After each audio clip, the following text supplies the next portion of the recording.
संतां के कारज आप खलोया, संतां के कारज हर कम करावण आया राम।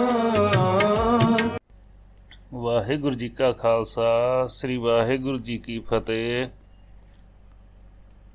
परमात्मा जगत तमाशा देखण लई महापुरख ਦੇ ਰੂਪ ਵਿੱਚ ਆਪਣੀ ਹੋਂਦ ਦਾ ਪ੍ਰਗਟਾਵਾ ਕਰਾਉਣ ਲਈ ਸੰਸਾਰ ਵਿੱਚ ਵਿਚਰਦੇ ਹਨ। ਕੱਚੇ ਧਾਗੇ ਦੀਆਂ ਤੰਦਾਂ ਦਾ ਉਣਿਆ ਹੋਇਆ ਇਹ ਜਗਤ ਤਾਣਾ ਪਰਮੇਸ਼ਵਰ ਆਪ ਚਲਾਉਂਦਾ ਹੈ। ਧਾਗਿਆਂ ਦੇ ਇਸ ਜੋੜਨ ਅਤੇ ਤੋੜਨ ਵਿੱਚ ਲੱਗਿਆ ਇਨਸਾਨ ਜ਼ਿੰਦਗੀ ਦੇ ਅਸਲੀ ਗਿਆਨ ਜਾਂ ਮਕਸਦ ਤੋਂ ਕੋਸਾਂ ਦੂਰ ਚੱਲਿਆ ਜਾਂਦਾ ਅਤੇ ਆਖਿਰ ਆਤਮਾ ਬੁੱਤ ਨੂੰ ਅਲਵਿਦਾ ਕਹਿ ਕੇ ਪੰਖੇਰੂ ਬਣ ਉਸ ਸੱਚੇ ਦੇ ਦਰਬਾਰ ਜਾ ਦਸਤਕ ਦਿੰਦਾ ਹੈ। ਨਿਤ ਪ੍ਰਤੀ ਕਰਤੇ ਦੀਆਂ ਕਰਨੀਆਂ ਪ੍ਰਤੱਖ ਵੇਖ ਕੇ ਵੀ ਅਗਿਆਨਤਾ ਦੇ ਝੂਲੇ ਦਾ ਆਨੰਦ ਹੀ ਅਸਲੀ ਜ਼ਿੰਦਗੀ ਦਾ ਮਕਸਦ ਸਮਝਦਾ ਹੈ। ਸਿਰਜਣਹਾਰ ਆਪਣੀ ਕੀਤੀ ਸਿਰਜਣਾ ਨੂੰ ਪਿਆਰ ਨਾਲ ਨੇੜੇ ਲਿਆਉਣ ਲਈ ਪ੍ਰੇਰਦਾ ਹੈ, ਪਰ ਇਨਸਾਨ ਗਿਆਨ ਦੀ ਵਹਿੰਦੀ ਨਦੀ ਵਿੱਚ ਚੀਚੀ ਵੀ ਨਹੀਂ ਡੋਬਦਾ। ਅਜੀਬੋ ਗਰੀਬ ਤਰੀਕਿਆਂ ਨਾਲ ਪ੍ਰਭੂ ਆਪਣੇ ਨਾਲ ਜੋੜਨ ਦਾ ਮੌਕਾ ਦਿੰਦਾ ਹੈ। ਕਿਤਿਆਂ ਦੁੱਖ ਭੂਖ ਸਦ ਮਾਰ, ਪੁੱਚੋ ਕਲਾ ਦਾ ਵਾਸੀ ਮੀਹਾਂ ਸਿੰਘ ਅਕਾਲੀ ਦਾ ਲੜਕਾ ਕੁੱਕਰ ਸਿੰਘ ਕਦੇ ਕਦੇ ਸੇਵਾ ਵਿੱਚ ਆਇਆ ਕਰਦਾ ਸੀ। ਉਹਨਾਂ ਕੋਲ ਇੱਕ ਗਊ ਚੰਗੀ ਦੁੱਧ ਦੇਣ ਵਾਲੀ ਸੀ। ਦੁੱਧ ਕਾਫੀ ਦਿੰਦੀ ਸੀ, ਪਰ ਅਚਾਨਕ ਹੀ ਉਸ ਦਾ ਦੁੱਧ ਖਰਾਬ ਹੋਣ ਲੱਗ ਪਿਆ। ਉਹਨਾਂ ਸੋਚਿਆ ਕਿ ਬਾਬਾ ਜੀ ਕੱਚਾ ਦੁੱਧ ਹੀ ਛਕਦੇ ਹਨ, ਕਿਉਂ ਨਾ ਸੇਵਾ ਵਿੱਚ ਦੁੱਧ ਦੇ ਆਇਆ ਕਰੀਏ। ਗਰਮ ਕੀਤਾ ਹੋਇਆ ਦੁੱਧ ਫਟ ਜਾਂਦਾ ਸੀ। ਦੋਨੋਂ ਵੇਲੇ ਦੁੱਧ ਹਜ਼ੂਰ ਲਈ ਆਉਣਾ ਸ਼ੁਰੂ ਹੋ ਗਿਆ। ਇੱਕ ਦਿਨ ਬਾਬਾ ਜੀ ਨੇ ਪੁੱਛਿਆ, ਮੀਹਾਂ ਸਿੰਘ, ਰੋਜ਼ ਦੋਨੋਂ ਵੇਲੇ ਦੁੱਧ ਕਿਉਂ ਲਿਆਉਂਦੇ ਹੋ? ਉਸ ਨੇ ਉੱਤਰ ਦਿੱਤਾ, ਮਹਾਰਾਜ, ਗਊ ਦਾ ਦੁੱਧ ਗਰਮ ਕਰਿਆ ਫੁੱਟ ਜਾਂਦਾ ਹੈ। ਆਪ ਕੱਚਾ ਦੁੱਧ ਵਰਤਦੇ ਹੋ, ਅਸੀਂ ਸੋਚਿਆ ਸੇਵਾ ਵਿੱਚ ਹੀ ਦੇ ਆਇਆ ਕਰੀਏ। ਅਸੀਂ ਗ੍ਰਸਥੀ ਆਦਮੀ ਸਿੱਧੇ ਤੌਰ 'ਤੇ ਤਾਂ ਸੇਵਾ ਨਹੀਂ ਕਰ ਸਕਦੇ, ਇਸੇ ਬਹਾਨੇ ਹੀ ਠੀਕ ਹੈ। ਪ੍ਰਵਾਨ ਕਰ ਲੈਣੀ, ਆਪ ਜੀ ਦੇ ਦਰਸ਼ਨ ਵੀ ਹੋ ਜਾਂਦੇ ਹਨ। ਸ਼ਾਇਦ ਇਹੋ ਹੀ ਆਪ ਦੇ ਦਰਸ਼ਨ ਲਈ ਬਹਾਨਾ ਬਣਿਆ ਹੈ। ਹਜ਼ੂਰ ਬਾਬਾ ਜੀ ਨੇ ਬਚਨ ਕੀਤਾ, ਘਰ ਜਾ ਕੇ ਆਟੇ ਦਾ ਇੱਕ ਪੇੜਾ ਲੈ ਆ। ਹੁਕਮ ਅਨੁਸਾਰ ਮੀਹਾਂ ਸਿੰਘ ਇੱਕ ਆਟੇ ਦਾ ਪੇੜਾ ਲੈ ਆਇਆ। ਬਾਬਾ ਜੀ ਪੇੜਾ ਹੱਥ ਵਿੱਚ ਲੈ ਕੇ ਤੁਰਦੇ ਫਿਰਦੇ ਰਹੇ। ਇੱਕ ਦੋ ਜਗ੍ਹਾ ਪੇੜਾ ਜ਼ਮੀਨ 'ਤੇ ਰੱਖਿਆ ਅਤੇ ਚੁੱਕਿਆ। ਉਪਰੰਤ ਬਚਨ ਕੀਤਾ, ਸੁੱਧ ਹੈ, ਲੈ ਜਾਓ। ਪੇੜਾ ਗਊ ਨੂੰ ਖਵਾ ਦਿਓ। ਉਹਨਾਂ ਪੇੜਾ ਗਊ ਨੂੰ ਦੇ ਦਿੱਤਾ। ਕਈ ਸਾਲ ਗਊ ਇਹਨਾਂ ਪਾਸ ਹੀ ਰਹੀ, ਪਰ ਉਸ ਦਾ ਦੁੱਧ ਕਦੇ ਖਰਾਬ ਨਹੀਂ ਹੋਇਆ।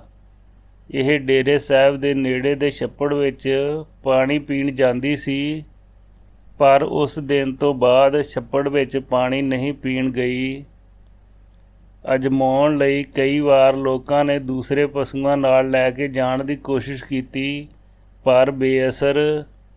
ਕਈ ਵਾਰ ਕੁੱਟ ਮਾਰ ਕੇ ਵੀ ਦੇਖਿਆ, ਪਰ ਉਹ ਅੱਗੇ ਨਾ ਜਾਂਦੀ। ਇਹ ਬਚਨ ਕੁੱਕਰ ਸਿੰਘ ਨੇ ਆਪ ਲਿਖਵਾਏ ਹਨ।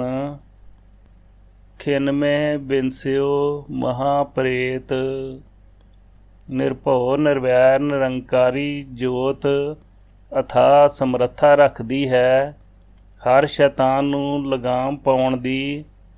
ਭੂਤ ਪ੍ਰੇਤ ਸ਼ੈਤਾਨ ਨੇ ਪਰਮਾਤਮਾ ਦੀ ਹੋਂਦ ਨੂੰ ਉਜਾਗਰ ਕੀਤਾ। ਵਾਲਮੀਕੀ ਕਲਮ ਰਮਾਇਣ ਦੀਆਂ ਕਥਾਵਾਂ ਨਾ ਉਲੀਕਦੀ। ਜੇ ਰਾਵਣ ਨਾ ਹੁੰਦਾ, ਦੁਰਯੋਧਨ ਦੇ ਕੁਕਰਮਾਂ ਨੇ ਮਹਾਭਾਰਤ ਦੀ ਰਚਨਾ ਕਰਾਈ। ਨਿਰੰਕਾਰੀ ਜੋਤ ਗੁਰੂ ਨਾਨਕ ਪਾਤਸ਼ਾਹ ਨੂੰ ਕੌਡੇ ਰਾਖਸ਼ ਵਰਗੀਆਂ ਪਾਪੀਆਂ ਦਾ ਉਧਾਰ ਕਰਨ ਲਈ ਧਰਤੀ ਉੱਪਰ ਆਉਣਾ ਪਿਆ। ਦੁੱਖ ਤੋਂ ਬਿਨਾਂ ਸੁੱਖ ਦਾ ਕੋਈ ਆਨੰਦ ਨਹੀਂ ਹੁੰਦਾ। ਧਰਤੀ ਦਾ ਸੀਨਾ ਉੱਚਾ ਨੀਵਾਂ ਨਹੀਂ ਹੁੰਦਾ। ਜੇ ਨਦੀਆਂ ਨਾਲੇ ਨਹੀਂ ਹੁੰਦੇ, ਇਨਸਾਨ ਦਾ ਹਿਰਦਾ ਤਲਾਬ ਦੇ ਪਾਣੀ ਦੀ ਸਤ੍ਹਾ ਵਾਂਗੂ ਇਕਸਾਰ ਹੁੰਦਾ, ਤਾਂ ਦੁਨੀਆ ਅੰਦਰ ਜ਼ੁਲਮ ਲਈ ਕੋਈ ਥਾਂ ਨਾ ਹੁੰਦੀ। ਬਾਬਾ ਜੀ ਦੇ ਸਮੇਂ ਦਾ ਜ਼ਿਕਰ ਹੈ। ਡਰੋਲੀ ਭਾਈ ਪਿੰਡ ਦਾ ਇੱਕ ਵਾਸੀ ਬਿਸ਼ਨ ਸਿੰਘ ਅਸਾਧ ਰੋਗ ਨਾਲ ਪੀੜਤ ਸੀ।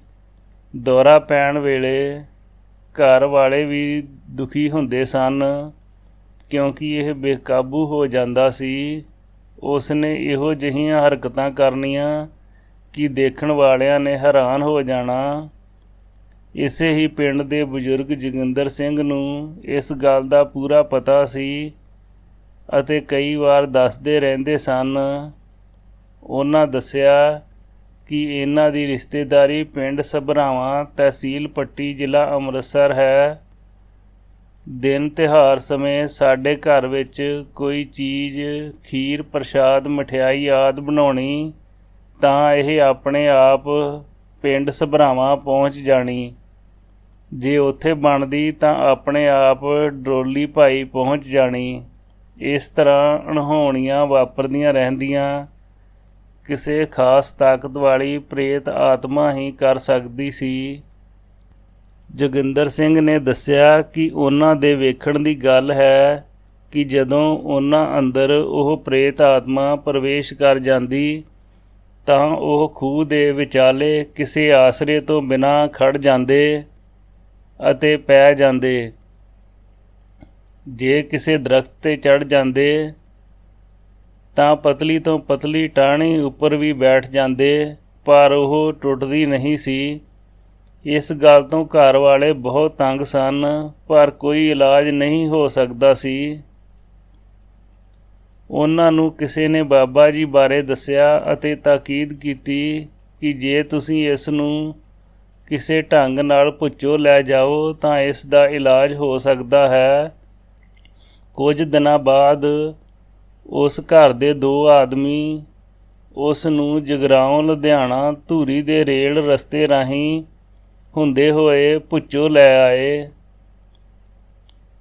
ਭੁੱਚੋ ਮੰਡੀ ਤੋਂ ਬਾਬਾ ਜੀ ਦੇ ਅਸਥਾਨ ਟਿੱਲਾ ਸਾਹਿਬ ਭੁੱਚੋ ਕਲਾਂ ਆਉਂਦੇ ਹੋਏ ਉਸ ਨੂੰ ਫਿਰ ਉਹੀ ਕਸਰ ਹੋ ਗਈ, ਪਰ ਮੂੰਹੋਂ ਕੁਝ ਨਹੀਂ ਬੋਲਿਆ ਅਤੇ ਸਿੱਧਾ ਬਾਬਾ ਜੀ ਦੇ ਅਸਥਾਨ ਨੂੰ ਚੱਲ ਪਿਆ।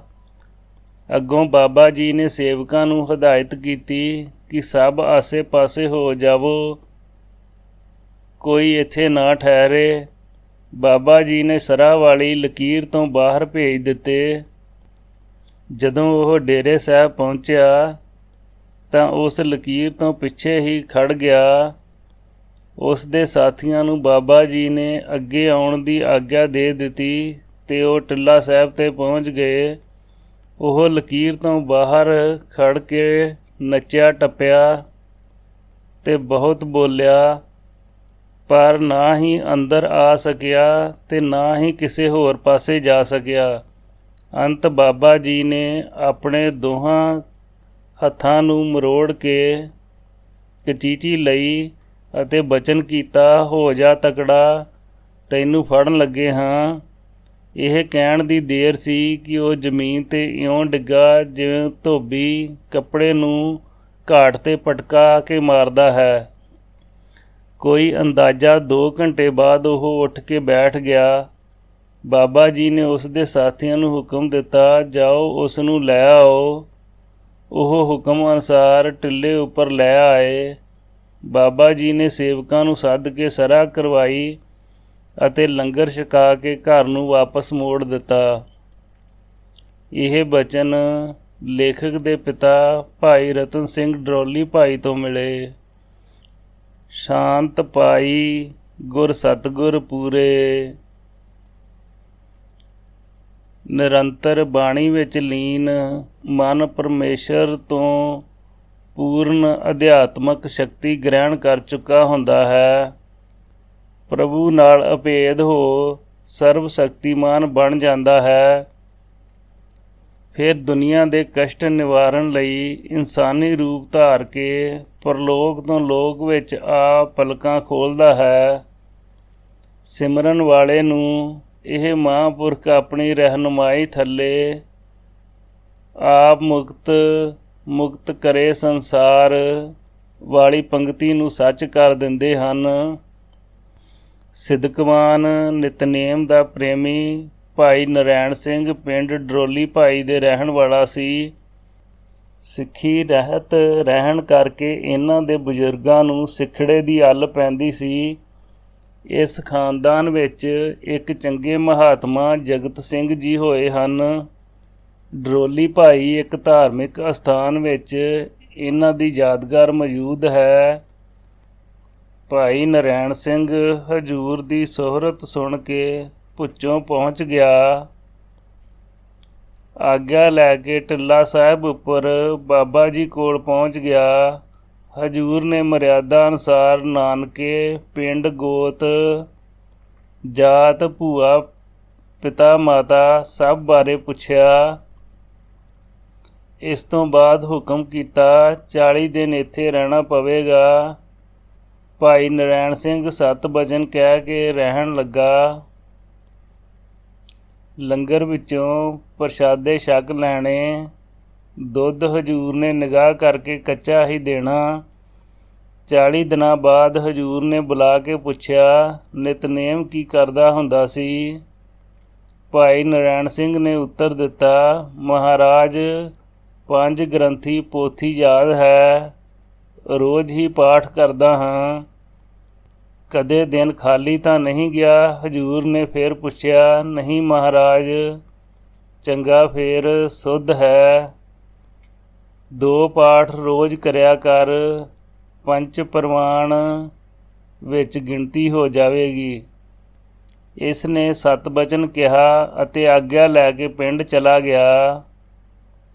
ਘਰ ਪਹੁੰਚ ਕੇ 5 ਗ੍ਰੰਥੀ ਪੋਥੀ ਦੇ ਪਾਠ ਕਰਨੇ ਸ਼ੁਰੂ ਕਰ ਦਿੱਤੇ ਅਤੇ ਪਹਿਲਾਂ ਵਾਂਗ ਸ਼ੇਰ ਕੱਚਾ ਦੁੱਧ ਵੀ ਪੀਣਾ ਸ਼ੁਰੂ ਕਰ ਦਿੱਤਾ। ਕੁਝ ਦਿਨਾਂ ਬਾਅਦ ਸਰੀਰ ਨੂੰ ਤਕਲੀਫ ਹੋਣ ਲੱਗ ਪਈ। ਪਹਿਲਾਂ ਤਾਂ ਕੋਈ ਧਿਆਨ ਨਹੀਂ ਦਿੱਤਾ, ਪਰ ਜਦ ਤਕਲੀਫ ਬਾਰੇ ਦੱਸਿਆ ਤਾਂ ਹਜੂਰ ਨੇ ਬਚਨ ਕੀਤਾ, ਤੈਨੂੰ ਪਾਠ ਕਰਨ ਲਈ ਕਿਹਾ ਸੀ, ਨਾ ਕਿ ਦੁੱਧ ਪੀਣ ਲਈ। ਦੁੱਧ ਬੰਦ ਕਰ ਦਿਓ। 7 ਬਚਨ ਜੀ ਕਹਿ ਕੇ ਹੁਕਮ ਅਨੁਸਾਰ ਘਰ ਚਲਾ ਗਿਆ। ਭਾਈ ਨਰੈਣ ਸਿੰਘ ਲੇਖਕ ਦੇ ਪਿਤਾ ਨਾਲ ਚੰਗਾ ਪ੍ਰੇਮ ਕਰਦੇ ਸਨ। ਮਾਤਾ ਪਿਤਾ ਨੇ ਜਦ ਸੇਵਾ ਕਰਦੇ ਸਮੇਂ ਕਦੇ ਘਰ ਜਾਣਾ ਤਾਂ ਨਰੈਣ ਸਿੰਘ ਨੇ ਘਰ ਮਿਲਣ ਆਉਣਾ ਅਤੇ ਕਹਿਣਾ, ਉਹ ਪੂਰਨ ਮਹਾਂਪੁਰਖ ਹਨ, ਸੇਵਾ ਕਰਦੇ ਜਾਓ, ਤੁਹਾਡੀਆਂ ਕੁਲਾਂ ਤਰ ਜਾਣਗੀਆਂ। ਇਹ ਬਚਨ ਲੇਖਕ ਦੇ ਪਿਤਾ ਤੋਂ ਮਿਲੇ ਹਨ। ਜਿਨ ਹਰ ਸੇਵਿਆ ਤਿਨ ਸੁਖ ਪਾਇਆ, ਬਿਨ ਸੇਵਾ ਪਛੋਤਾਣੀ ਹੈ। ਸਰੀਰਕ ਸੁੱਖਾਂ ਦੀ ਤ੍ਰਿਸ਼ਨਾ ਮਨ ਵਿੱਚ ਉਤਾਰ ਕੇ ਆਦਮੀ ਜੀਵ ਅਤੇ ਬਨਸਪਤੀ ਦੀ ਸੇਵਾ ਕਰਦਾ ਹੈ। ਫਲ ਦੀ ਪ੍ਰਾਪਤੀ ਹਰ ਨਵੇਂ ਦਿਨ ਦੀ ਲੈ ਉਡੀਕਦਾ ਹੈ। ਜਿਨ੍ਹਾਂ ਸਿਮਰਨ ਦੀ ਬੂੰਦ ਬੂੰਦ ਨਾਲ ਪ੍ਰਭੂ ਦੀ ਪ੍ਰਸੰਨਤਾ ਨੂੰ ਸਿੰਜਿਆ ਹੈ, ਉਹਨਾਂ ਤੂਫਾਨਾਂ ਤੋਂ ਅਡੋਲ ਰਹਿ ਪ੍ਰਭੂ ਪ੍ਰਸੰਨਤਾ ਨੂੰ ਸੁੱਖਾਂ ਵਿੱਚ ਹਾਸਲ ਕੀਤਾ ਹੈ। ਜਿਨ ਹਰ ਸੇਵਿਆ ਤਿਨ ਸੁਖ ਪਾਇਆ। ਜਿਨ੍ਹਾਂ ਉਸ ਸਿਰਜਣਹਾਰ ਤੋਂ ਬੇਪਰਵਾਹ ਹੋ ਕੇ ਸੇਵਾ ਸਿਮਰਨ ਨੂੰ ਹਉਮੈ ਵਸ ਹੋ ਕੇ ਅੱਖੋਂ ਪਰੋਖੇ ਕੀਤਾ ਹੈ, ਉਹਨਾਂ ਆਖਿਰ ਇਹੀ ਕਿਹਾ ਹੈ, ਬਿਨ ਸੇਵਾ ਪਛੋਤਾਣੀ ਹੈ। ਡਰੋਲੀ ਭਾਈ ਇੱਕ ਇਤਿਹਾਸਕ ਨਗਰ ਹੈ। 6ਵੇਂ ਪਾਤਸ਼ਾਹ ਦੀ ਚਰਨ ਛੋਹ ਇਸ ਧਰਤੀ ਨੂੰ 2 ਵਾਰ ਪ੍ਰਾਪਤ ਹੋਈ ਹੈ। ਇੱਥੇ 2 ਸਥਾਨ ਪੂਜਣਯੋਗ ਹਨ। ਇੱਕ ਜਨਮ ਸਥਾਨ ਬਾਬਾ ਗੁਰਦਿੱਤਾ ਸਾਹਿਬ ਅਤੇ ਇੱਕ ਅਟਾਰੀ ਗੁਰੂ ਕਾ ਲੰਗਰ। ਇਸ ਜਗ੍ਹਾ ਸਤਿਗੁਰ ਦੇ ਬਸਤਰ, ਇੱਕ ਕਛਹਿਰਾ, ਇੱਕ ਦਸਤਾਰ, ਮਾਤਾ ਦਮੋਦਰੀ ਜੀ ਦਾ ਸਲਾਰਾ, ਤੇ ਕਈ ਹੋਰ ਨਿਸ਼ਾਨੀਆਂ ਮੌਜੂਦ ਹਨ। ਇਸ ਪਿੰਡ ਦੇ ਉੱਤਰ ਵਾਲੇ ਪਾਸੇ ਨਹਿਰ ਦੇ ਕੋਲ ਮਾਤਾ ਦਮੋਦਰੀ ਜੀ ਦਾ ਦੇਹਰਾ ਸਾਹਿਬ ਵਿੱਚ ਮਾਤਾ ਜੀ ਦੇ ਅੰਤਮ ਸਮੇਂ ਬੈਠ ਕੇ ਕੀਰਤਨ ਕਰਨ ਦਾ ਅਸਥਾਨ ਹੈ। ਨਹਿਰ ਤੋਂ ਪਾਰ ਮਾਤਾ ਜੀ ਦਾ ਅੰਗੀਠਾ ਸਾਹਿਬ, ਮਾਤਾ ਦੀ ਭੈਣ ਮਾਈ ਰਾਮੋ ਦੇ ਪਤੀ ਸਾਈਂ ਦਾਸ ਦਾ, ਮਾਤਾ ਦਮੋਦਰੀ ਦੇ ਪਿਤਾ ਨਰੈਣ ਦਾਸ ਜੀ ਦਾ,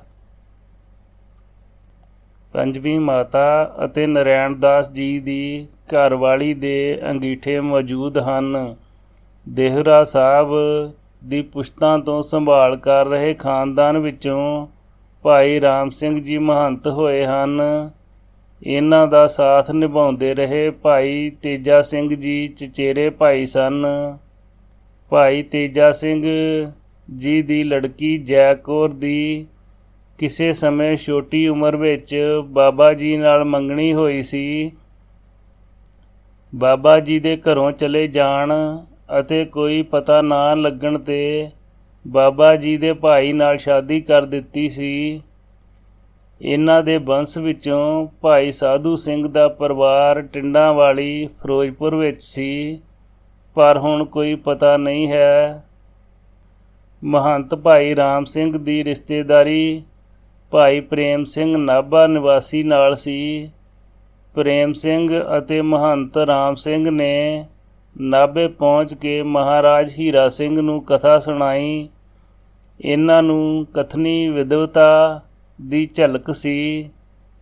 ਕਥਾ ਤੋਂ ਪ੍ਰਭਾਵਿਤ ਹੋ ਕੇ ਮਹਾਰਾਜਾ ਹੀਰਾ ਸਿੰਘ ਨੇ ਪਰਿਵਾਰ ਸਮੇਤ ਅੰਮ੍ਰਿਤਪਾਨ ਕੀਤਾ ਅਤੇ 1.25 ਲੱਖ ਰੁਪਏ ਦੀਆਂ ਮੋਹਰਾਂ ਮਹੰਤ ਸਾਹਿਬ ਨੂੰ ਭੇਂਟ ਕੀਤੀਆਂ। ਮਹੰਤ ਰਾਮ ਸਿੰਘ ਜੀ ਨੇ ਬਾਬਾ ਜੀ ਦੀ ਸਿਫਤ ਸੁਣੀ ਤਾਂ ਪ੍ਰੇਮ ਸਿੰਘ ਨੂੰ ਨਾਲ ਲੈ ਕੇ ਦਰਸ਼ਨਾਂ ਲਈ ਪਹੁੰਚ ਗਏ। ਆਗਿਆ ਲੈ ਕੇ ਟਿੱਲਾ ਸਾਹਿਬ ਉੱਪਰ ਚਲੇ ਗਏ। ਮਹੰਤ ਰਾਮ ਸਿੰਘ ਜੀ ਨੇ ਬਾਬਾ ਜੀ ਨੂੰ 1 ਰੁਪਇਆ ਮੱਥਾ ਟੇਕਿਆ। ਬਾਬਾ ਜੀ ਨੇ ਬਚਨ ਕੀਤਾ, ਆਓ ਮਹੰਤ ਸਾਹਿਬ ਰਾਮ ਸਿੰਘ, ਰਾਰਾ ਰਾਮ ਰਵਿਆ ਸਭ ਥਾਈਂ। ਰੁਪਏ ਵੱਲ ਇਸ਼ਾਰਾ ਕਰਕੇ ਕਿਹਾ, ਇਹ ਰੁਪਈਆ ਚੁੱਕ ਲੈ, ਅਸੀਂ ਨਹੀਂ ਲੈਣਾ। ਇਹ ਤੇਰੀ ਕਮਾਈ ਵਿੱਚੋਂ ਨਹੀਂ, ਹੀਰੇ ਦੀ ਕਮਾਈ ਹੈ, ਆਪਣੀ ਕਮਾਈ ਵਿੱਚੋਂ ਦੇ। ਮਹੰਤ ਨੇ ਜੇਬ ਵਿੱਚ ਹੱਥ ਪਾਇਆ ਤਾਂ 8 ਆਨੇ ਨਿਕਲੇ। ਹਜੂਰ ਨੇ ਹੁਕਮ ਕੀਤਾ, ਪੂਰੇ ਕਰਕੇ ਦੇ। ਜਦ ਰੁਪਇਆ ਨਾ ਨਿਕਲਿਆ ਤਾਂ ਬਾਬਾ ਜੀ ਨੇ ਕਿਹਾ, ਅੱਛਾ, ਕਿਸੇ ਸਮੇਂ ਮਹਾਂਪੁਰਖਾਂ ਨੂੰ ਤੁਹਾਡੇ ਕੋਲ ਭੇਜਾਂਗੇ, ਉਸ ਸਮੇਂ ਸੇਵਾ ਕਰ ਲੈਣੀ। ਇਸ ਉਪਰੰਤ ਆਗਿਆ ਲੈ ਕੇ ਚਲੇ ਗਏ। ਇਸ ਸਮੇਂ ਤੋਂ ਕੋਈ 30 ਸਾਲ ਬਾਅਦ ਬਾਬਾ ਜੀ ਮਹਾਂ ਹਰਨਾਮ ਸਿੰਘ ਜੀ ਦੇ ਸੱਚਖੰਡ ਜਾਣ ਉਪਰੰਤ ਬਾਬਾ ਆਨੰਦ ਸਿੰਘ ਜੀ ਮਹਾਰਾਜ ਰੋਡੇ ਪਿੰਡ ਇਕੋਤਰੀ ਪਾਠਾਂ ਦੇ ਭੋਗ 'ਤੇ ਪਹੁੰਚਣ ਸਮੇਂ ਕੋਈ ਸੰਗਤਾਂ ਨਾਲ ਡਰੋਲੀ ਪਹੁੰਚੇ। ਸੰਗਤ ਵਿੱਚ ਸਰਦਾਰ ਰਤਨ ਸਿੰਘ, ਰਾਗੀ ਵਿਹੰਗਮ ਸੰਤ ਸੁਜਾਨ ਸਿੰਘ ਜੀ ਦੇ ਪਿਤਾ ਭਾਈ ਗਿਆਨ ਸਿੰਘ ਜੀ ਅਤੇ ਚਾਚਾ ਜੀਵਨ ਸਿੰਘ। ਭਾਈ ਰਤਨ ਸਿੰਘ ਡਰੋਲੀ ਵੀ ਨਾਲ ਸੀ। ਪਿੰਡ ਵਿੱਚ ਪਹੁੰਚਣ ਤੋਂ ਪਹਿਲਾਂ ਬਾਬਾ ਗੁਰਦਿੱਤਾ ਜੀ ਦੇ ਜਨਮ ਸਥਾਨ 'ਤੇ ਠਹਿਰੇ ਅਤੇ ਮਾਤਾ ਦਮੋਦਰੀ ਦੇ ਦੇਹਰੇ ਪਹੁੰਚੇ। ਭਾਈ ਰਾਮ ਸਿੰਘ ਦੇ ਪਰਿਵਾਰ ਨੇ ਸੇਵਾ ਵਿੱਚ ਕੋਈ ਦਿਲਚਸਪੀ ਨਹੀਂ ਦਿਖਾਈ, ਬਲਕਿ ਮਹੰਤ ਸਾਹਿਬ ਦੇ ਲੜਕੇ ਭਾਈ ਕਰਤਾਰ ਸਿੰਘ ਨੇ ਰਿਸ਼ਤੇਦਾਰੀ ਸਮਝ ਕੇ ਕੁਝ ਮਖੌਲ ਦੇ ਲਹਿਜੇ ਵਿੱਚ ਬੋਲ ਬੋਲੇ ਜੋ ਲਿਖਣਯੋਗ ਨਹੀਂ। ਉਪਰੰਤ ਭਾਈ ਤੇਜਾ ਸਿੰਘ ਦੇ ਪਰਿਵਾਰ ਨੇ ਥੋੜ੍ਹੀ ਜਿਹੀ ਸੇਵਾ ਕੀਤੀ। ਮਹੰਤ ਰਾਮ ਸਿੰਘ ਨੇ ਭਾਈ ਰਤਨ ਸਿੰਘ ਡਰੋਲੀ ਨੂੰ ਇੱਕ ਪਾਸੇ ਕਰਕੇ ਕੋਈ ਗੁਪਤ ਗੱਲ ਕਹੀ। ਅੰਤਰਜਾਮੀ ਬਾਬਾ ਜੀ ਨੇ ਉਸ ਸਮੇਂ ਨਮਸਕਾਰ ਕਰਕੇ ਵਾਪਸੀ ਕਰ ਦਿੱਤੀ।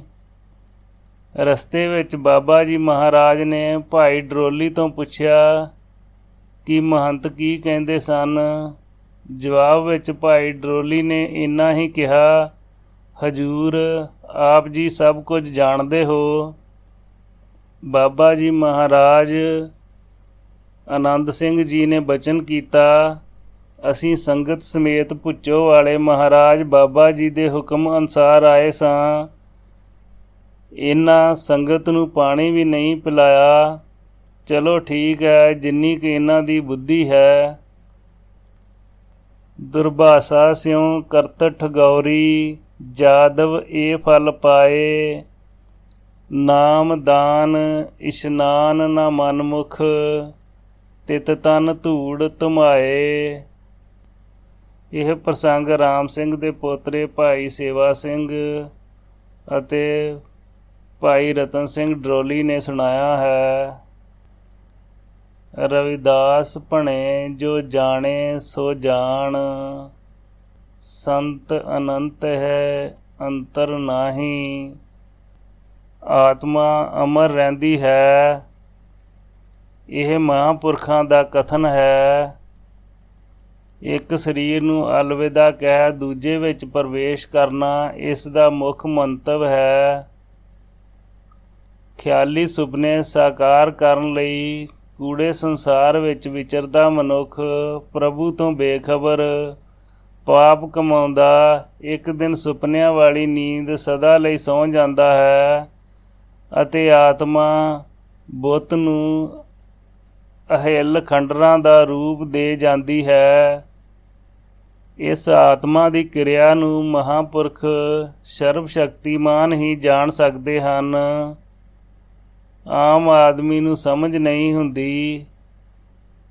ਇਸ ਸਾਖੀ ਵਿੱਚ ਅੰਤਰਜਾਮੀ ਮਹਾਂਪੁਰਖ ਬਾਬਾ ਜੀ ਹਜ਼ੂਰ ਹੀ ਜਾਣਦੇ ਸਨ। ਜੈ ਸਿੰਘ ਵਾਲਾ ਪਿੰਡ ਦੇ ਰਹਿਣ ਵਾਲਾ ਸਰਦਾਰ ਸ਼ਾਮ ਸਿੰਘ ਕਦੇ-ਕਦੇ ਬਾਬਾ ਜੀ ਦੇ ਦਰਸ਼ਨਾਂ ਲਈ ਆਇਆ ਕਰਦਾ ਸੀ। ਉਸ ਨੇ ਕਈ ਦਿਨ ਰਹਿਣਾ। ਬਾਬਾ ਜੀ ਨੇ ਉਸ ਤੋਂ ਕੋਈ ਸੇਵਾ ਨਾ ਲੈਣੀ, ਪਰ ਆਪ ਇੱਕ ਸੇਵਾਦਾਰ ਨੂੰ ਹੁਕਮ ਦੇਣਾ, ਇਸ ਦੀ ਸੇਵਾ ਕਰੋ, ਘਿਓ ਖੰਡ ਪਾ ਕੇ ਖਵਾਓ, ਜਿੰਨਾ ਵੀ ਖਾ ਸਕਦਾ ਹੋਵੇ। ਸਾਹਮਣੇ ਬਿਠਾ ਕੇ ਖਵਾਉਣਾ ਅਤੇ ਨਾਲ ਹੀ ਹੱਸਦੇ ਰਹਿੰਦੇ ਸਨ। ਕਈ ਦਿਨ ਆਗਿਆ ਨਾ ਦੇਣੀ। ਇੱਕ ਸੇਵਕ ਨੇ ਬੇਨਤੀ ਕੀਤੀ, ਮਹਾਰਾਜ ਇਹ ਸਿੰਘ ਕੋਈ ਸੰਤ ਨਹੀਂ, ਸਾਧ ਨਹੀਂ, ਆਪ ਇਸ ਦੀ ਬਹੁਤ ਸੇਵਾ ਕਰਦੇ ਹੋ, ਕਿਰਪਾ ਕਰਕੇ ਸਾਡੇ ਵੀ ਸ਼ੰਕੇ ਦੂਰ ਕਰੋ। ਹਜੂਰ ਨੇ ਉੱਤਰ ਦਿੱਤਾ, ਤੈਨੂੰ ਕੀ ਪਤਾ ਹੈ ਕਿ ਇਸ ਨੇ ਜੈ ਸਿੰਘ ਵਾਲਾ ਪਿੰਡ ਬੰਨਿਆ ਸੀ, ਫਿਰ ਜਨਮ ਲੈ ਕੇ ਉਸੇ ਪਿੰਡ ਵਿੱਚ ਆਇਆ ਹੈ।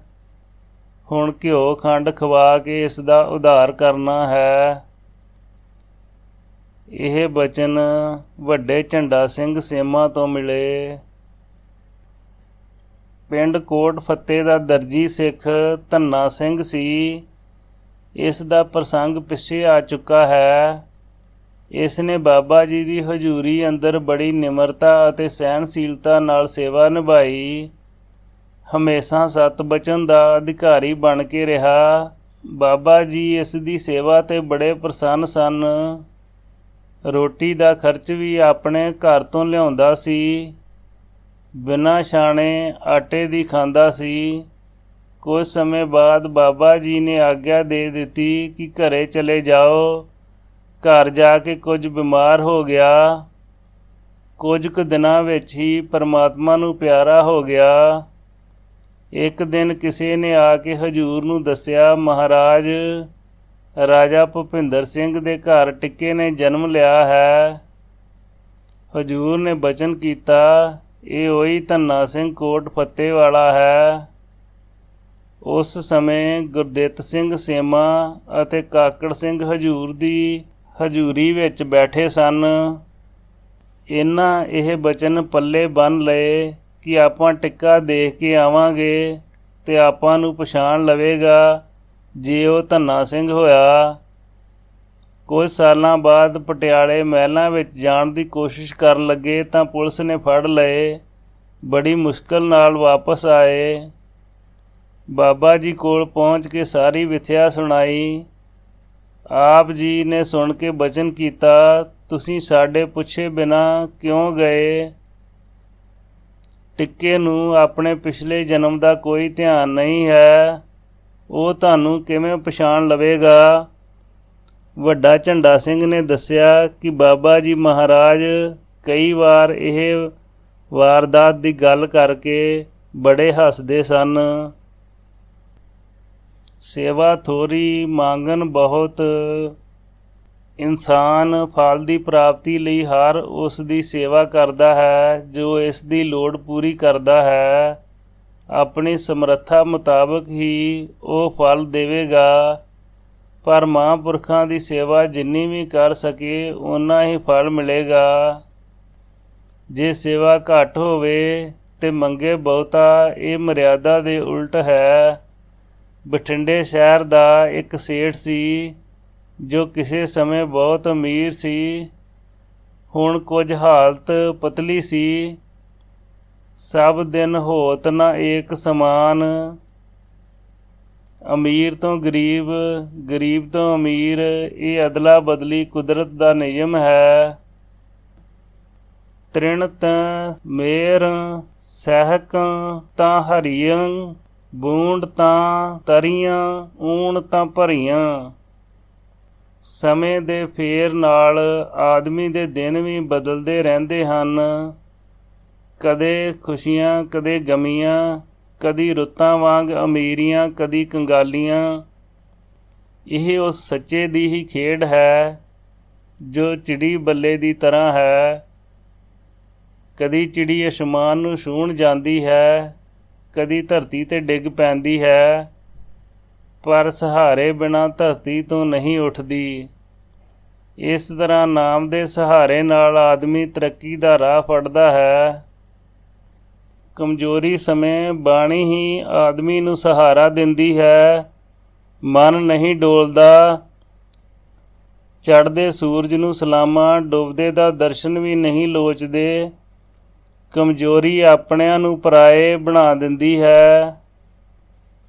ਅਮੀਰੀ ਬੁਰਾਈਆਂ ਅਤੇ ਕੁਕਰਮਾਂ 'ਤੇ ਪਰਦੇ ਦਾ ਕੰਮ ਕਰਦੀ ਹੈ। ਇਹ ਦੁਨੀਆਦਾਰਾਂ ਦਾ ਦਸਤੂਰ ਹੈ।